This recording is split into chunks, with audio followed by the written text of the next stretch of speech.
Med School, completed his residency, University of Louisville, sorry, fellowship at the University of Pittsburgh, and he also has a master's in clinical investigation, la, la, la, la, la.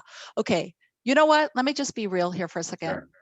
I have been trying to get this guy to come speak at our foundation for years because the word on the street is this guy's an amazing speaker. Sorry to manage expectations. Okay, not that great, pretty good speaker. And so I keep going through like, you know, the pharma company speaker series and I'm hearing, no, no, no. Why does he keep rejecting coming to speak here? So finally, I just hit him up directly and I was like, please, can you come speak? And the reason why is we were on this like little advisory group panel thing that they are sponsored. And I heard him speak about women and bleeding disorders. And he spoke with such incredible, deep knowledge and passion. And I was like, whoa, and he's a guy and he's Korean. Oh my gosh, now we just found out. But I was so blown away. So I immediately, in fact, when did I email you? Like last December. It was like a while ago. Yeah. I'm like, are you free on any Wednesday in March? And he said yes. And I'm like, oh, and by the way, it's 7 p.m. Pacific Standard Time. He lives in Atlanta, dudes. He is 10:30. Okay. Promises he stays up late. So can you guys give him a super warm Southern California welcome? And thank you so much for joining us tonight. It is an honor and privilege to have you. So take it away. All right, let me pull up the slides here. Okay, so everybody can see that. I'm going to move my video over here. Just one second. Oops. Just one second. Hit the wrong button.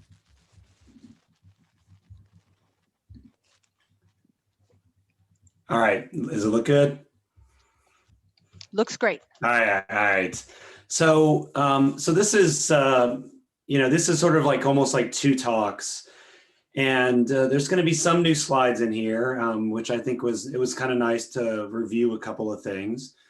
So we're going to talk about two separate topics, not so much together. So it's joint health, and then we're going to talk about hormones. We're going to talk about hormones first.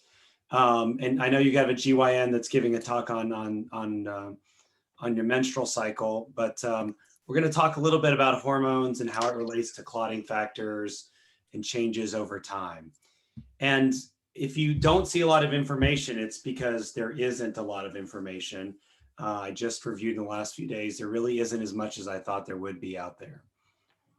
So these are my disclosures, and this is one of my mentees, Megan Brown, who I'm stealing a couple slides from. So I always like to give a shout out to my mentees. She's also going into the women and bleeding disorders world. So I'm trying to draw in as many people as we can.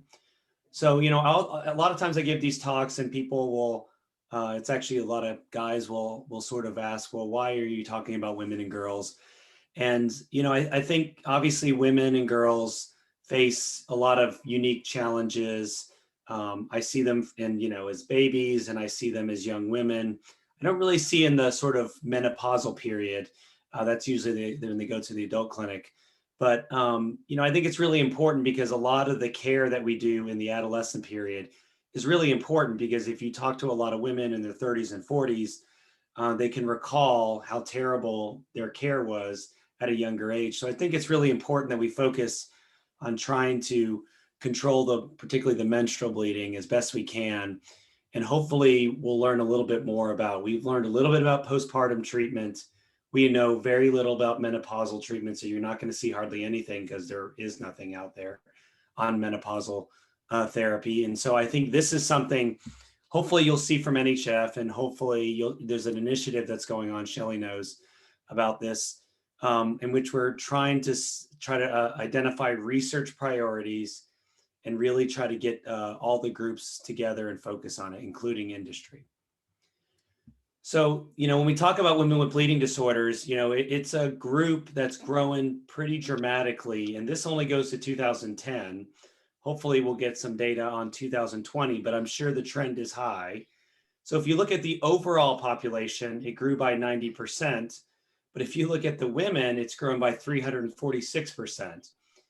And a large number of those are von Willebrands. And we just recently, I was part of the International Guideline Committee, and we just adjusted the guidelines where we're including patients with levels of 30 to 50. So that's going to continue to grow. And so it's going to be really important that the HTCs adapt. So they can either fight it or they can adapt to it and grow with it. I think this just clearly shows that the future is female when it comes to HTCs. When you look at the Athens data set and you look at the universal data collection, so this is what we used to collect up to 2011. I just started right after that. But when you look at women with bleeding disorders, as expected, you see the large part of this pie is von Willebrand disease. And followed closely by that is going to be factor 8 and factor 9, so hemophilia A and B carriers. And you're going to see a lot of platelet disorders. And then it breaks down where there's a lot of the same. You can see the colors together there. We do have some collagen or connective tissue disorders that we're trying to do a better job of collecting. We're trying to collect data on HHT. And you're going to see a lot more of the rare bleeding disorders involved here now that we're able to do genetic testing, and your own Diane Nugent is leading the field in this. The other thing about von Willebrands, I want to give a shout out. So I did this paper a couple of years ago, I guess it's 4 years ago now. And it was really try to draw attention to the women in this because, there's about the same number of men and women with von Willebrands in this world. But when you look at the claims data sets, because of women and the number of interactions they have with healthcare, they comprise 83% of all medical claims. So even though it's 50-50, women make up more medical claims because they have babies, they have periods, they have menopause, lots of reasons to interact with the healthcare system. And so we obviously need to focus and put our attention on the women. So if you see it in with von Willebrand, you're going to see it, of course, in other bleeding disorders. So let's talk about hormones. I thought this was a pretty simplistic drawing here. I thought this was kind of funny that somebody had this on here. It's like they just drew it on the back of a napkin or something. But when we talk about this, I'm not a gynecologist, but when I was a trainee, at that time when I was still a fellow, I thought our care sucked for teenage girls with heavy periods. We'd identify them and then we'd send them away, and I always felt like that was pretty crappy. And so we actually took it upon ourselves to start our own women's clinic, and so we started one of the first women's clinics in Pennsylvania, and it's still going on there. I have one in Nashville as well, and then I have one in Atlanta. So the major players that you need to know are the pituitary gland, and that's a very simplistic drawing of it. The ovaries, another very simplistic drawing, and then the uterus there. And there's a little bit better drawing on the right side of that if you are more of a three-dimensional figure. So I'm not going to go through all these details here, but it's really important that when we talk about the menstrual cycle, we talk about the first day of bleeding all the way to the first day of the next cycle. That's what's considered the cycle. And since we're in college basketball season, there was the original Fab Four from Michigan, if you guys remember. You guys are probably around my same age, but this is a different Fab Four. So we have FSH, which is produced in the pituitary gland. And you can see there, it stimulates the follicles to develop that egg. The luteinizing hormone causes ovulation and tells that empty follicle to now make progesterone. Estrogen really helps repair your uterus. And then progestin really tries to get the lining ready for a fertilized egg. And when you look at this in here, the first part of the cycle is menstruation. That's when estrogen and progestin are the lowest. And that's when you're shedding your endometrium, shedding the blood, everything starts over there. And as you know, it usually is around 4 to 5 days, but for a lot of women on this call, it's probably closer to 2 weeks. So your menstrual phase is a lot longer than these other phases. And then the subsequent phase is really the egg is getting ready. That takes about 2 weeks. One of the follicles start to compete with each other, as you can see in the top here, and one of them has to win. One of them becomes the dominant one. The other ones have to stand down.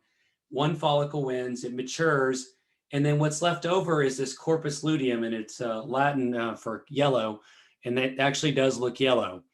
And what happens thereafter is then you start to get the uterine lining building up, And then you have the release. And so it actually has a German name for it for whatever crazy reason, called Mittelschmerz. So some women can actually notice this and feel it.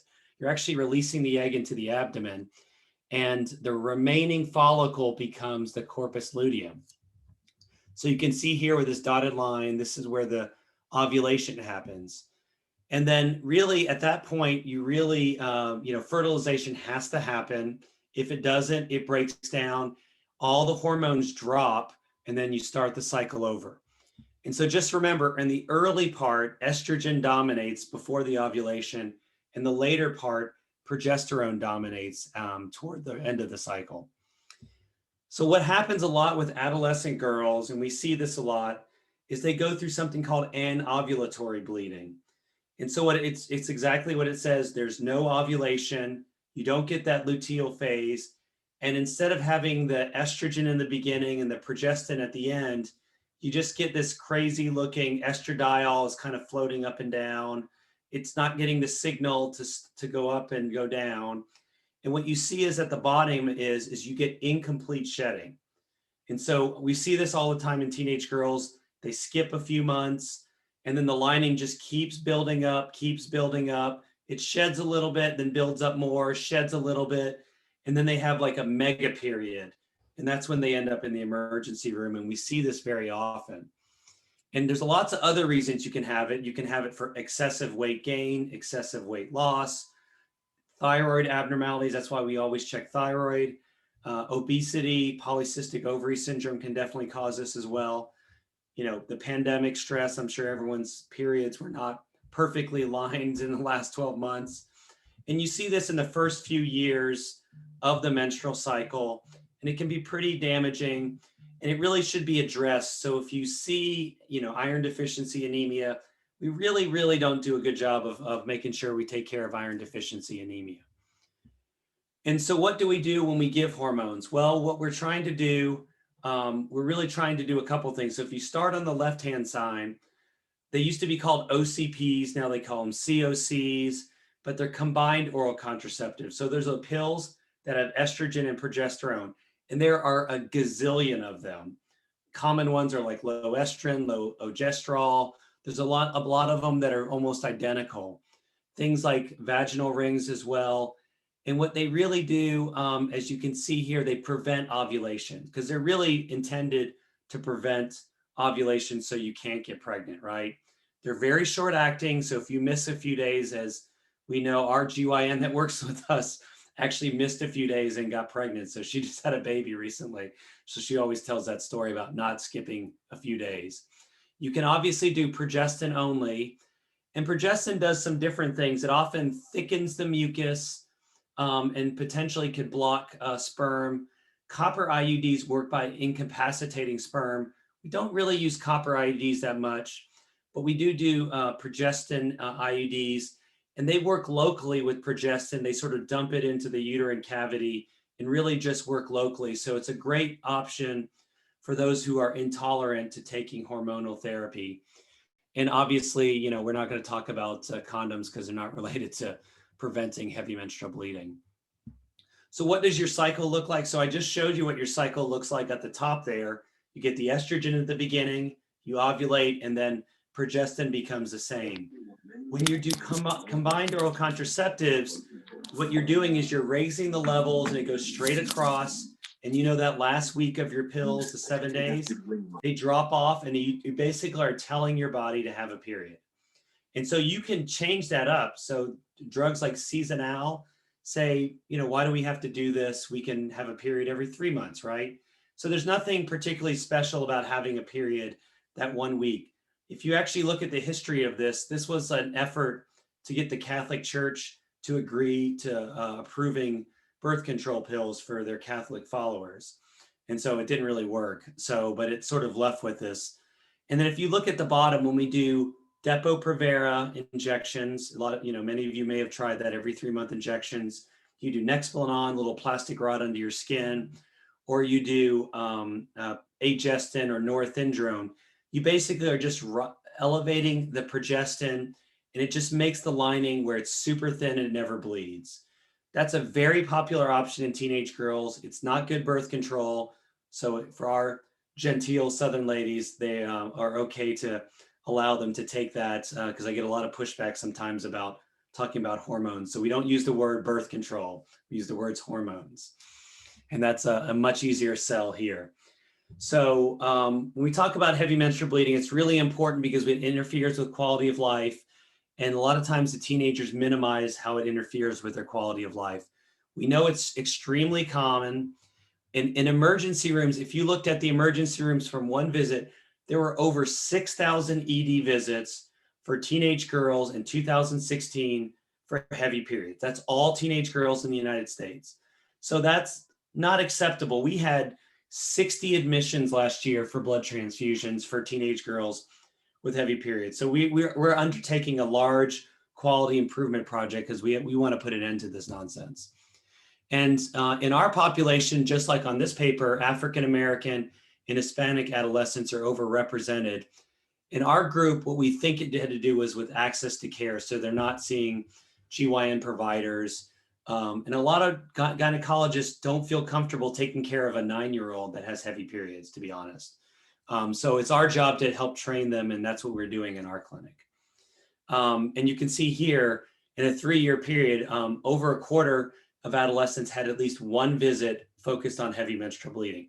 So it's the next vital sign. So we get our vital signs with blood pressure, and your doctor should be asking about this. As pediatricians, we don't do a good job because we don't get taught a lot about periods. And so I've had to learn on this on the street, as they say. And so it's really important that we do a good job because girls that have heavy menstrual bleeding are much more likely to miss school. They're more likely to skip PE class. I can tell you we had a lot of girls that are I didn't realize they share clothes. And so this was a big deal when girls were having issues with, having flooding and other accidents. And so they're missing out on athletic events. And then iron deficiency is not good for brain development. And that we know that fatigue is an issue as well. We had a study looking at this, and we know that referrals, we think it's somewhere between 10 to 15% of teenage girls that present with heavy menstrual bleeding ultimately will have a bleeding disorder. If that's all comers, some of them I think are overrepresented by some studies. When it comes to labs, we always think about thyroid evaluation because that can alter your hormones. We always work up for von Willebrand disease, and we always check for pregnancy. And no matter what people say, that that's always an emergency room thing that we learn. The workup is the same for the teenage girls as it is for the adults. And it's really important for people to track the heavy menstrual bleeding. This is a pretty common chart here. I worked with HFA years ago to help develop this app. It's still around. We couldn't afford the money. I don't think it works for Android anymore, but it costs like thousands of dollars to keep this thing up and running. And it really is just a way to track your period so you can email the data to your provider. The other questions that we like to ask are about flooding. We like to ask about anemia. We like to ask about history of diagnosed bleeding disorder, which comes up surprisingly. You'll be surprised how many people go to doctors and surgeons and nobody asks if they have a family history of hemophilia. It really is mind-boggling to me. I've seen people get, tonsillectomies and they're like, oh, my cousin has hemophilia. It's like, that would have been important information earlier. So when we did a QI project in the emergency room, the best questions that you ask are bleeding more than 7 days, flooding or overflow bleeding, or changing your pads every 1 to 2 hours. Those are the most commonly responded to questions. And it's really important that people ask those questions. So now when it comes to hormones, when we like to work up a patient with a bleeding disorder, we often get told sort of mixed things. There was a study by Bevia Doshi, who's now at CHOP, showed that if your levels are over 100, so this is with VWF, because we have some data on this. I couldn't find hardly anything else. We'll talk about other factor levels in a minute. You had a pretty good high negative predictive value. That means if you got a level over 100 and the patient is in a steady health state, they're not on high dose birth control pills, it's very unlikely that the repeat testing is going to show a level less than 50%. So a lot of times, many of you have probably been told that, well, I got to come off the birth control pills before I can get tested because it's going to screw up my levels, or or they withhold starting it because they don't want to screw up their levels. Actually, there aren't a lot of good correlations during this menstrual cycle that show a lot of differences. There might be a slight difference, but when you're talking about 5% difference, that's probably not going to matter too much in a lot of patients. If you're on a low dose estrogen pill and you're not anemic and you're not sick in any way, your levels are probably pretty close to your baseline, assuming somebody stuck you with 1 or 2 tries. It didn't take like 12 attempts. The majority of studies have actually shown no difference in your VWF level during the cycle. Theoretically, it could be the lowest during your period, but I've never been able to tell somebody, hey, when you have your period, why don't you come in and get your labs done? That usually doesn't happen. So that's we don't like people to wait around for those kind of things. It might be slightly lower during that period, but that's just really hard to do. We know that the VWF doesn't go up and down as much during the cycle when you're on birth control pills. And so that definitely could be a difference as well. So one of the things that we learned in our study is that we actually checked levels for VWF when they came to the emergency room and then when they were not anemic. So we had some people with hemoglobins of 3, and remember normal is like 11. Our record so far is 2.4. I hope nobody breaks that record. Somebody broke that record last week. 2.4 was the lowest. I don't know how she was walking. So she came in with a very low hemoglobin.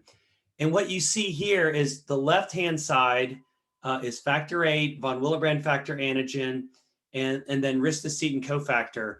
And you can see your factor VIII level can get crazy high. We had a level of like 700%, and then it eventually comes down into the couple hundreds. But you can see the sort of middle here is about 300 on average, and it comes down to about 100. So your body can stress with epinephrine, with estrogen and other hormones. It's trying its best to push out all these clotting factors to get you to stop bleeding. So it's not an ideal time. We learned this because we thought we knew this, but I wanted to prove it definitively. We think it's not good to send these levels when somebody is super anemic. It doesn't make sense. And you can see here, the factor VIII on average versus recovery. So that it starts off at 245 and then later it goes to an average of 130. The antigen goes from 129 to 83, and then the Risto goes from an average of 100 to 63. So it really matters. We actually were able to diagnose 4 patients right out the gate, which was really surprising to me. So I think everybody's stress response is different. That's what we learned from this experiment. And I'll show you at the end about exercise experiment that's been done. So when we do this physiologic and the psychological stress, we always joke about this. If we actually just scared everybody before they had surgery, they probably wouldn't bleed that much.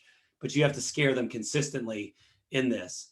Your clotting factor levels with VWF and factor VIII actually increase with exercise. So if you look at peak physiologic stress, you can actually significantly increase your VWF and factor VIII with exercise. So this is an important thing for those hemophilia A carriers, that actually warming up before you do any sports actually would be good, because then you can get your levels as high as it's going to get. And you can see this, the levels go up typically consistently, not everybody, with psychological stress as well. So they made people do math problems and they were able to get their clotting factor levels up. So maybe somebody was doing the new math and they were struggling with it, and they you can just do work on your math with your kids and you can probably get your clotting factor levels up. So there was an interesting thing. There was I don't know why all these studies are Dutch, but this is one of the couple of Dutch studies I'm going to talk about. 51 Dutch women were put on birth control pills for 2 cycles. Sorry, the typo there. And then they did a washout period, and then they put them on progestin only. And these women are about 23. They're about 60 kilos. You know, typically the European women, this is about a typical weight of an average 20-year-old in Northern Europe. And they measured a bunch of different clotting factors, and they wanted to see what happens when I put somebody on birth control pills and what happens when I put them on progestin. Well, if you put them on the low dose COCs, you actually get a pretty significant increase. For whatever reason, factor V goes down. I don't know why, could not find a good reason why. But in general, clotting factor 2, 7, 8, and even 9, surprisingly, went up, and 11. When you do only progestin, you get a rise, but it's a much more modest rise in these clotting factors. And for some reason, factor 7 goes down. I have no idea. I could not figure out why. But there are changes that happen when you're on different hormones. And it's important. This is the reason it's important to repeat the levels a few times to make sure that you get good levels. Another test is when a woman is pregnant, right? I mean, her hormones are changing during pregnancy. And the solid line represents what the factor VIII does in the body. I'd love to show you more other clotting factors, but unfortunately, most of the data is on factor VIII, 9, and VWF. So sorry for those of you that don't have those clotting factor deficiencies. But in the non-pregnant state in this, factor VIII went on average from 46% to 121% in the third trimester, which is what you want. But you want to guess what it is in normal women, it's like 200, 300%. So evolutionary wise, we probably want our factor levels high because it probably protects women from dying from childbirth. That's why things like factor V Leiden mutation, which is a clotting factor, inherited clotting factor problem. And it actually probably gave women an evolutionary benefit so they wouldn't bleed to death during pregnancy. Because that was a common reason for women to die. You know, before the 1950s, that was a pretty common reason for women to die during childbirth. If you look at factor 9, it doesn't go up that much. It went from on average of 31% in this population to about 48% by the end of the third trimester. So if you're a hemophilia B carrier and your levels are below 50%, you need to be really careful about doing epidurals toward the end of your third trimester. So if you look at VWF during pregnancy, it also goes up, as you can see here, baseline in third trimester, the factor VIII goes up with it. And then it's interesting, if you look at specifically type 1 von Willebrand patients, the levels rise nicely. But a recent Andrew James paper showed that they drop dramatically in the next 7 days. And if you have type 2 von Willebrands, your levels don't increase that much. So you're going to be out of luck during the end of the third trimester. You're going to have to likely get some supplementation to prevent excessive bleeding. So what happens to the other clotting factors during pregnancy? Well, for the most part, fibrinogen goes up, factor 7 goes up, factor 8, factor 10, factor 12, it doesn't cause bleeding. VWF goes up. And these other ones, it's not really clear. We don't know what happens with factor 11. But factor 2, factor 5, and factor 9, it's plus or minus on the increase. Probably depends on the patient, but generally doesn't go up a lot. So this is the most recent paper published in Seminars in 2011. So now that's enough about hormones. Let's talk about joint health. So, you know, obviously everybody on this call understands what happens when somebody starts bleeding. The joint swells, it becomes so large. They use that old term, cantaloupe knee. And the swelling over time becomes permanent. You start to lose the space between the joint and you end up with bone on bone and major problems. But I want you to understand that I just saw a carrier last week, a 10-year-old that presented. It was a little bit disappointing because the father didn't really understand that she would be at risk for having a factor deficiency.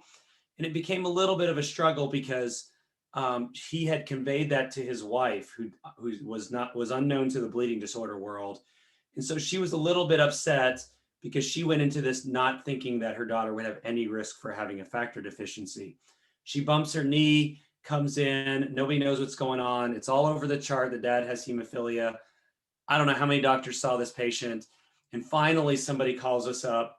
We send the factor level, and her level after they stuck a needle in her joint because it was so swollen after 2 weeks was 10%, and it was 5% after I checked it a couple of months later. And her knee looks like a knee that you would see in any severe hemophiliac, and it's been persistent.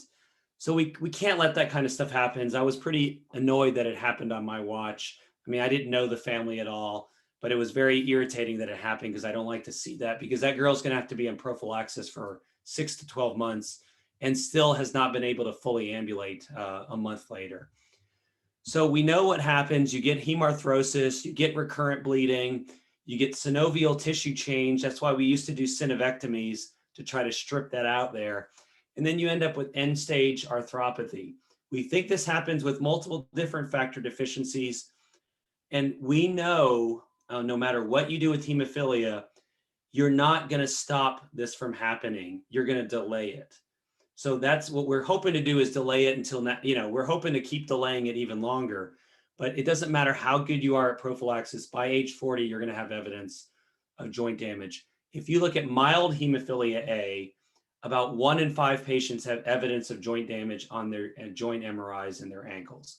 So even the ones that say they've never had a joint bleed. So all we can do is delay it. We can't completely stop it quite yet. And these are obviously pictures. You guys know what this looks like. In hemophilia, typically it starts around 1 to 2 years of age. And more of us are pushing the start of prophylaxis to early. It used to be a different pattern for those of you that may have remembered. So a long time ago, it used to be knees. So when Michelle, your kids probably would have been knees, elbows, ankles, but that's actually changed. Over time, ankles have become the most common location for joint bleeds, and knees aren't. And the reason is that we didn't let kids do sports before. Now they're in competitive sports, they're crouching down. And so now ankles are becoming the target area that we need to do a better job. The last study was from 2007, but I'm sure the trend hasn't changed. So it's important. And, I always stress this with the teenagers, because they don't care what happens like today or tomorrow or next week. And they certainly don't give a crap what happens 10 years from now. So it's always a struggle. And the problem is the damage that you have now is not going to be reflected in joint scores or radiologic scores for a decade later. So if you're a kid and you have terrible joint bleeds and you don't want to do prophy when you're 3, 4, 5 years old, by the time you're 18, 19, you're going to have major issues, and you'll see evidence of it that happens early. And I hate seeing adult men when they're 30 or 40 get upset because they said, well, I wish somebody pushed me harder to do prophylaxis. We can only push people to do it so much. We're not, ultimately it's their decision. So when it comes to subclinical joint bleeds, Marilyn Manco Johnson in the joint outcome study clearly showed in this study, patients had not had a significant number of joint bleeds. And when you look at the MRI score, this group of people reported no joint bleeds, but you look at their MRI scores were as high as 8. So clearly there's a discrepancy. Subclinical joint bleeds happen early. I don't think they happen as early for carriers. I think they shift to more teenage years is probably when it's happening, because it's just a different severity, obviously. We know we're trying to avoid this kind of damage. This is what you would see with x-rays. On the left side is a normal knee. On the right side is what you don't want to see over decades and decades, where you see subchondral cyst, you see dislocation to the bone, you have loss of the surface, and you can see it on a plain film x-ray. We don't do these a lot anymore because we have much fancier stuff. You can do something called a T2 star MRI with and without contrast, and you're able to score patients and look for a lot of this damage. Even better, Von Dragowski has really been an advocate for ultrasound. You can see here on the left-hand side, this is what the tibio-talar joint looks like here. So your ankle, this is what it looks like when it's normal. This is what it looks like when there's blood in it. So, you see a widening of the space. And so the muscus or the musculoskeletal ultrasound is going to be really useful. My career got started out in trying to understand why carriers would have joint bleeding. For me, scientifically, it didn't make any sense. And so I wanted to figure it out.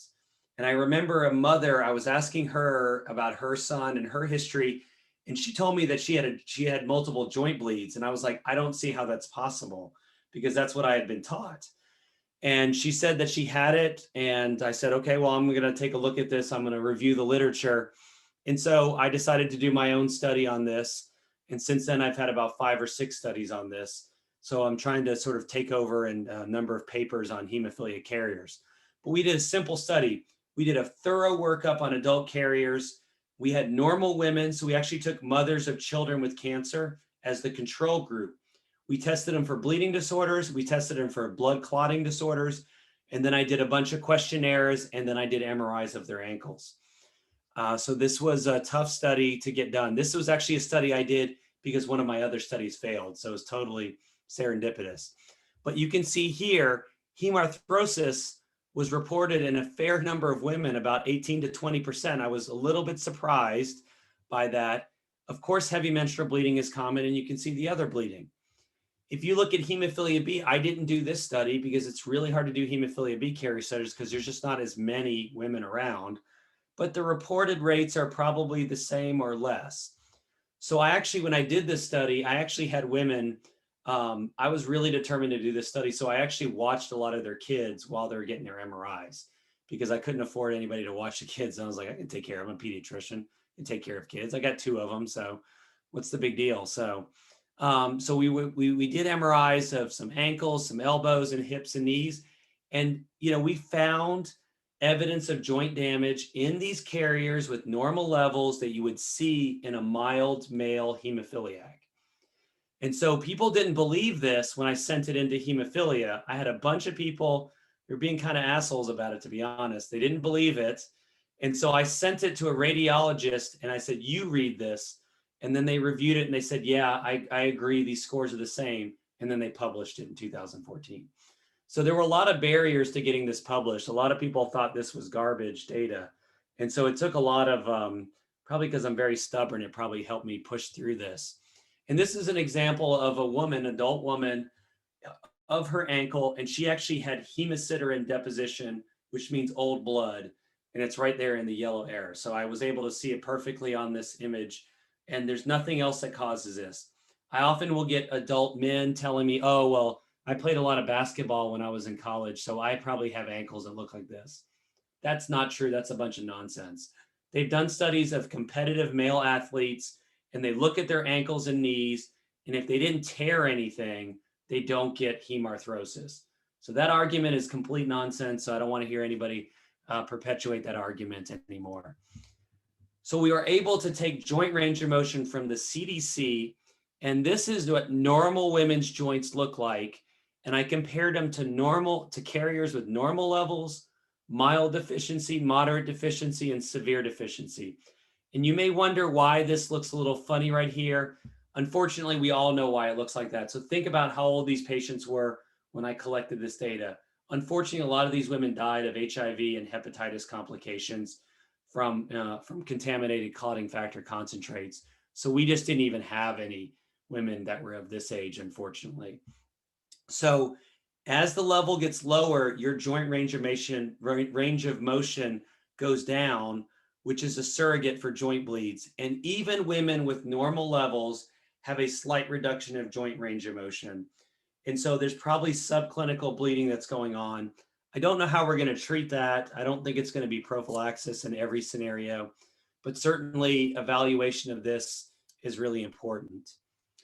We wanted to get some more data, so we decided to do a 3-center study. We got 23 women that had very detailed chart data, and we characterized their bleeding in the preceding year, and you can see the scatter of the joint bleeds, spontaneous bleeds, and traumatic bleeds. And so we were able to describe this in multiple settings because I feel like the more data I can get out there, the more that people will believe this, and I won't have some old guy telling me this is nonsense. It's always some old guy, so that's telling me this. So so this is a study that is in your neck of the woods. So Shirley Abraham from New Mexico, I think she's in New Mexico, Christina Haley from Oregon, and myself, we have a group called Athena. So Athens is the study, Athena, is I think the goddess of war. And we wanted to get data on all the women that were enrolled in the Athens data set and then ask them for more information because they just didn't ask a lot of questions. Most of the data sets are very male-driven questions. And so that's only recently changed. So the Athens data set actually did not ask when your first period was. So based on this data, we added that question there because it's a ridiculous thing to not have in there. But what we were looking at is we were looking at the number with reported joint bleeds. And you can see here, 71 of the 713 carriers reported it, 23 of the 261, 520 of the 5,500 VWD. These are all women and girls. The rare bleeding disorders is about the same. So you can see it's kind of around 10% or so, give or take. And so if you looked at all of them, and I think the number goes down because qualitative platelet disorders classically don't have as much joint bleeds. But hemophilia A carriers, rare bleeding disorders, VWD, and hemophilia B carriers, on average, have about 9 to 10% of had reported a joint bleed in the past. And so I didn't include this because I actually forgot about this. I should have. But I actually have a carrier survey that I started, an international one with an Italian physician that's just rolling out. So you may be asked, if somebody asks you about a survey that has no money for it, that you want to participate, that I'm running, please say yes to that, because we're trying to get international participation in this survey. VWD, when you look at joint bleeding, and we're sort of rounding up the end of this here, when it looks at von Willebrand's, we don't have a lot of data on this actually. We know type 3 von Willebrand patients get joint bleeds. I get a little frustrated when I don't see a lot of type 3 patients on prophylaxis. I think we're going to look back in 10 years and realize how silly that was. Basically, where von Willebrand's and prophy is where hemophilia was in 1994, where the majority of the patients weren't on prophy, and it was still seen as like doing too much for patients. So we know that the locations are probably the same: ankles, knees, and elbows. And if you look at the joint range of motion, it looks like if you have type 3, you lose it. So this is the opposite. So going up is worse. If you have type 2A, you're likely to lose some as well. Type 1 patients lose a very little amount of joint range of motion. So you're less likely to have joint issues. But if you have type 2A or type 3, it's definitely a concern that you may be at risk for joint range of motion loss. So one of my colleagues, Karen Von Galen, another Dutch study, so we're writing a hemophilia carrier paper that's going to come out in a couple of months that's going to talk about renaming the way we call carriers. So finally this thing is going to go through. But she did a study where she compared 48 von Willebrand patients. They had levels in the 20s, and ones that had joint bleeds, and then a group that didn't have joint bleeds. And what she found is that hemarthropathy occurred in 40% of those von Willebrand patients that had more than one joint bleed. So we really need to start being more aggressive with our von Willebrand patients when they have joint bleeds and not blow it off, because I think that's what we're doing. It was associated with loss of quality of life, radiologic changes, pain, and limitation in range of motion. The most interesting thing for me was 48% of the patients of the controls reported joint pain. So remember, this is the group that didn't report joint bleeds. And 10% of those patients that didn't have joint bleeds had abnormal joint scores. So I think, the problem is that we all know what a severe hemophilia joint bleed looks like. But could you describe what a joint bleed looks like in a hemophilia carrier with mild deficiency? That's going to look different sometimes. And I think that's where we get a little confused and think that it's all going to look the same. So I think that's where we need to do a better job of trying to characterize that. So the last few slides here, the factor levels deficiencies listed there can have hemarthrosis, but rarely do. So 5, 7, 13, 11, and fibrinogen. Hemarthrosis isn't their primary bleeding symptom. But factor 2 deficiency definitely hasn't shown that.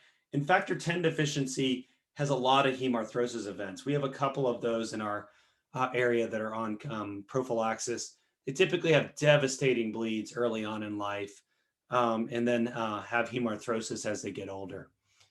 So the last few slides here, it's really important. Hopefully you'll talk about this in different sessions, but isometric, isokinetic exercise is really important. Improving muscle strength. It's really important. I think a lot of us do more of this when we focus on core, those balance boards, flexibility and balance. That's actually really good for protection of your joints. It's been shown in some studies in children to actually reduce the frequency of bleeds. I had to really look for studies that showed that exercise actually helps, because it's really hard to prove that. And exercise done in this fashion also reduces pain and maintains range of motion. So really good exercise programs that are supervised, by the physical therapist can be very helpful. And not shockingly, they help maintain weight. Obesity goes down when you're involved in regular isokinetic exercise, which is much more popular than it was, years ago. And then the last couple of things, exercise also helps your clotting factors. So there was a Canadian study. It was actually Riten, who's now in Boston. 4 15-minute sessions of moderate intensity exercise elevated VWF for 6 hours and didn't increase the clearance of factor VIII. So it actually maintained factor VIII. And they put people on bicycles, and you take severe hemophilia, actually put them on a bicycle. VWF is going to go up. Thrombin generation will improve. You're not going to get their factor VIII. If you have less than 1%, factor VIII is not going to change on that, and factor IX is not going to change. But mild and moderate patients can actually benefit significantly from just warming up. So VWF goes up, factor VIII goes up, thrombin generation goes up. And so that's why it's really important for the kids and anybody that's participating in exercise, warm up before your activity. You're probably less likely to have any issues because you got your clotting factor levels as high as you can. So this is a famous photograph of the carriers. So these are the Russian women. They were actually the first so these were hemophilia carriers. They were actually the first royalty to actually care about people. And they actually did philanthropy, stuff that they all do now. People like Princess Diana used to do a lot. So I have to thank my mentee, my mentors. I have to thank sickle cell disease, actually, because I had a project and somebody was trying to compete with me and they screwed me over on a project and I couldn't recruit. And so then I actually took my carrier project and replaced it with that, and I never looked back. So I can thank sickle cell disease as well for pushing me into bleeding disorders, and obviously lots of organizations. You will see in the next few months a new naming system for hemophilia carriers that'll reflect better the deficiency that they have. And so I want to thank some of the people from NHF as well for helping me on that. So thank you very much, Michelle, and everybody involved here.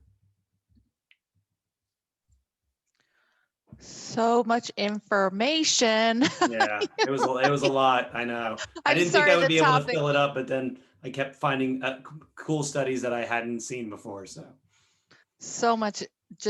I'm just blown away, and I'm also been trying to moderate the chat for questions. A lot of commentary. Yeah, there's a lot of great feedback. I'm going to tell you right off the bat that when you have a study, we obviously have a lot of people here.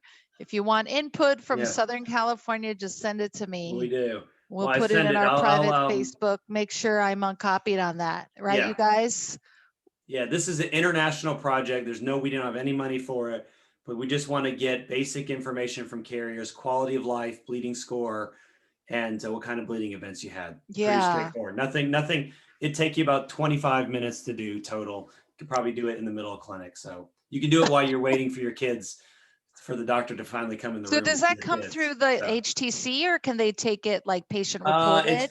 We're trying to push it through the HTC. Oh, so it can't go through us. For them to do it, because some of them think they might need IRB approval. I tried to make it where it's de-identified, so none of your information is going to show up on there, because I don't need anybody's names. I just need the information, and so we can prove to the international world about carriers. So it's sponsored by the Women's Committee that I'm a part of on ISTH. So, so we're hopefully you'll see it in the next few months. Because there are many of us who aren't followed at an HTC, so that's a bummer. I'll see what I can do. I'll see. It doesn't have to be at a HTC, and so I can send it to whatever center, because they have to fill in some of the lab values, the doctor, but I can send it to the center. Okay. I've got a lot of women eager to participate and make change and push the needle forward. My son was on that Marilyn Manco Johnson study, and now we are treated with Prophy. So these studies are super duper critical. 15 years ago, right? That's actually 20. Yeah. All right, I do early in the study. Yeah, we were very early in the study, and I do have a couple questions. So continue putting them in the chat, but the first one, have you seen a correlation between diet and increased bleeding symptoms? I have VWD type 1, was vegetarian for 2 years with random menstrual bleeding that no one would pinpoint. However, my hematologist suggested my diet, and once I added meat to my diet within a couple cycles, it improved. So probably wasn't the meat specifically, but if you, so I can tell you just based on what I've hear from women in our clinic, when we give them intravenous iron for whatever iron deficiency for their heavy periods, it has been shown to actually improve hemostasis. And so I have a couple of teenage girls that have bleeding of unknown cause. We don't know what it is, but they have something. And their periods get better for a few months with just the intravenous iron. So when you don't have, when you're anemic, the red cells move toward the middle of it, and some of your cells don't move to the edges like they're supposed to. And so you do end up, you do have a more of a bleeding disorder, a tendency when you bleed. We don't like to tell our internists and the pediatricians that when you're more anemic, you're more likely to bleed, because we don't want people transfusing all the time in the hospital. We're trying to preserve that. But certainly if you have a hemoglobin of like 7, 8, you have much higher bleeding tendency than if you're 12, 13 hemoglobin. And so a lot of that's regulated by iron. There are other ways of getting iron. If you haven't seen this iron fish, it's I believe it's a Japanese thing. It works really well. You just boil your water in it. You can put your bodicha in it, Michelle. So you can put any kind of water in it, and you can and just drink the water. You can't taste it. If you cook your food mostly in iron skillets, you can get iron that way as well. And so there are other ways you can get iron if you don't have to take meat. And there's other preparations of iron that are much better tolerated, like slow. It's called slow FE. That's much better tolerated. If you can take it every other day, it's actually better for your body to do that. The problem is it's patients can't remember to take stuff every other day. That's really hard to remember. And then there's another one called Ferrix, is also another prep. You can get that at Walmart and Target. It's another preparation. Ferrous sulfate is sort of the standard, but it's terrible. It causes a lot of GI upset, causes a ton of constipation. But intravenous iron has definitely been shown. So that observation is perfectly accurate. It is probably because of the iron swings in the iron probably cause problems with the period being irregular. Thank you. And you keep mentioning IV iron. I assume that's your preferred treatment over oral? It's yeah, well, I mean, oral is always the easiest, the most inexpensive. You know, we try to do the iron fish a lot because I think that really helps. You can go on Amazon and find this thing. It's really a simple way to get iron in your diet. I mean, that's basically what you're getting, elemental iron from the earth. And you know, you get it from recycled red cells from animals. But intravenous iron is a good way if you can't. One, it's a good way to avoid a blood transfusion. If you get certain ones, you can get 1 or 2 doses and completely normalize your iron. But you'll need to do some sort of maintenance, and then you have to get your period under control, right? Because if you don't turn off that faucet, you're just gonna have to keep, you know, filling it up with IV iron, you know, 1,000 times. So you got to fix the heavy period issue, or you're always going to be anemic. If you're always on iron, that means you haven't fixed the problem yet. So. Okay. One thing that you mentioned, it's really important for some of these doctors to ask about bleeding disorders history. Sure. And when you shared that, the chat just blew up with women saying, I did share, I did, you know, tell the doctor I have my period for 2 weeks, and they're not believed. What can you tell us? What can you advise us from the doctor perspective? What can we do to convince? Do we need to take pictures of our pads? I have tons of like really bloody pictures. I haven't ever shared them. I've had women bring in clots, and I say, and I'm like, I would have totally believed you if you said you passed the clot. You did not have to bring it in the Ziploc bag for me. You're different. You're different. Oh, Ziploc bag. Okay. So I think the best way to do it is if you go to different websites. They have, you know, the standard pictorial bleeding chart. So if you fill out an ISTH self-BAT, and there are websites that have that, certainly, I'm trying to remember the name of the website right now. It'll probably come to me in a minute, but you can get these online. There's a website in Canada. There's a Dutch website that has you can get your own bleeding score. And if you document your menstrual bleeding using that pictorial bleeding chart, if you document that for a few months, that kind of data is super helpful, because most of the time I feel like I'm hearing the mother and the daughter arguing about what their period was like in the last 2 months. And I'm just sort of waiting for like, who's going to be right? I don't want to get involved in this argument. And so, I think really the thing is documentation. So if you bring good documentation, it becomes less theoretical and it becomes more obvious. The other thing is to stress is that, in these charts, they don't tell you what the absorbency is. And anybody that's had to go buy pads for their wife knows that there's a ridiculous number of pads available. There are so many different types. It's nuts. And so, a woman that's using like a panty liner and somebody using an overnight pad, that's a dramatically different amount of volume of blood. So it's important to document how many pads, what the absorbency was, what percentage of it was. So you want to say, well, I changed 4 super absorbent pads and all of them, they were 100% saturated. I passed clots and all this information, because then it becomes real, because some people just don't get it until you become more descriptive of it. And that's what that pictorial chart is. I have to say, it's so refreshing to be able to talk to you about menstrual pads and such. I'm sure the ladies are very lucky in Atlanta. And I have a question about being able to see you for a second opinion. Yeah, well, are you doing telehealth, or are you seeing adults, or what?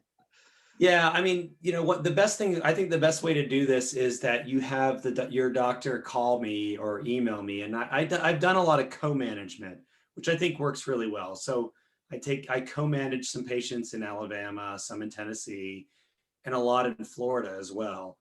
And so, what they do, and that way, like the providers involved, they're learning about it as well.